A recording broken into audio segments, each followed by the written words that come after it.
victim and running him again on the problem. So that's my bad, but it's something I learned Mark will screw with me with. So you know what? You know what? They worked really well. He picked up the one that was a screw with, but the one I really was trying to screw with, dog nailed on the very edge of the pile. All the way over there? I was in a tube along the road. Tube right there. Oh. Drainage tube. Drainage coming across a little driveway. You know, your parameters are the streets. You got to work the streets. And I was good with him, what he was doing, only because he was ranging real nice, so I wasn't going to direct him because he was covering a lot of the pile and he was downwind of most of it. And my plan was to come back on that street because he didn't cover 10 feet between the street and where he was in the pile.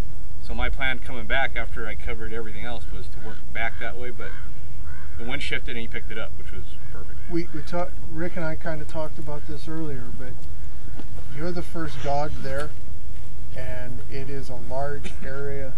You are in those 5 phases of search. You know, we're right between 2 and 3. They've gone in and done hailing searches. Second one, they go in and pick the ones that they can see that are partial collapses, exposed limbs, stuff like that. They go get people who can't self-extricate themselves. And then you come in and you're looking for that surface stuff. You're pushing the dog. Russ started down on this end and the dog got sucked into this stuff. You know, if you're going to do it, I would start right where Russ did and you just kind of keep moving. You're looking for that surface, you're looking for those easy finds. But if the dog commits to an area and he committed over there, you know what, you gotta honor that and work it.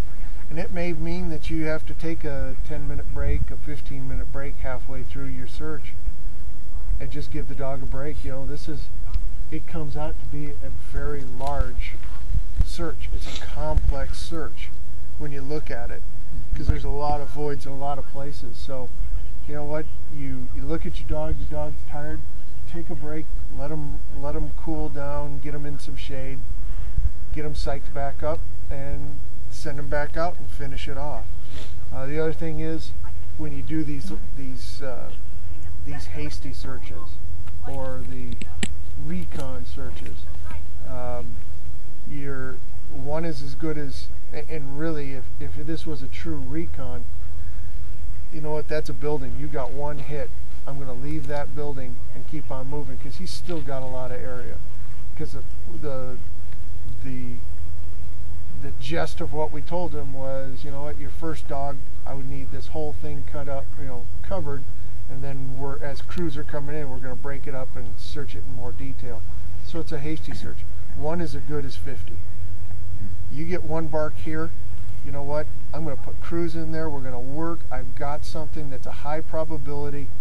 The crews are all standing out here because if you just put crews out here taking things apart, they're going to blow themselves out, you're going to waste a ton of stuff. You're giving them the highest chances of probability.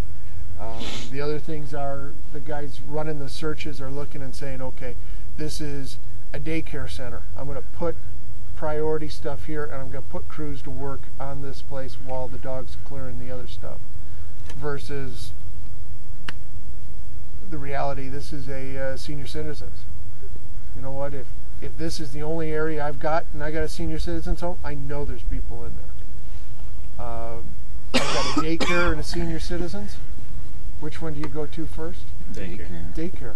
Highest probability for more than like D you got a week and a half? Well, he gave me 50 days. No, is that always come down to your choice, or would whoever's in charge come to you and say, hey, I want you to go there first? Do you have any say in the matter? When you first get here, you've got two different things. You've got guys that will be moth to the flame. When we had Commerce train derailment, all that wood over 5 or 6 homes. One guy stuck that's his house, that's where he's working. He just wanted to search, he wasn't going to cover the rest of it. He just went to, I got a higher probability of somebody being in that house. I've got kids' toys outside, so that's my priority house. I'm doing everything here, and never dealt with backyards or anything like that. They're going to make those calls. Somebody's got to come in and say, you know what, okay, we've worked your two priorities. Let's cover the rest of this thing. Let's get dogs going on what you want them, but we need to cover this whole pile because shit happens and people aren't always in their house. And they could be outside. The other dynamic is the politics of it, because like going to Louisiana or Texas, you know, the local politics of the searches, like whatever we did, whatever they want to call that we did in Beaumont, it was this recon.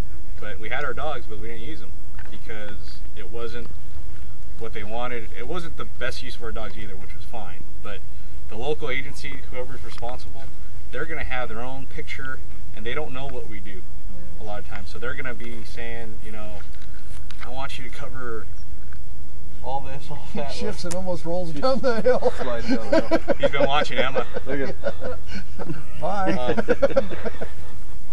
What we're talking about is a lot of philosophy that we have come up with over the years, and that a lot of people we talk to and work with share the same similar philosophies. You go other parts of the country, it's completely different. But it has to be whatever the objectives of the local agency, of the incident commander, whoever, what their objectives are, what the area, what the target hazards are, all that stuff. So there's And you made a good point. Is you do have to be an advocate, and you need to tell them that collapse over there in Cyprus. Yeah. The thing the parking. when cover. we got there, they were, well, let us pull this thing all apart and get it all this way, and we'll take about an hour and a half, but just stand here and we'll get this all, and then you can search it. And this is the new rescue team manager. This is all these guys that are supposed to be knowledgeable, foresight, all these guys, and it's kind of like, you know what, time out. I can save you an hour and a half of work, and I can run him right there, and I will tell you, you know, he'll give me an indication if we really need to tear that apart.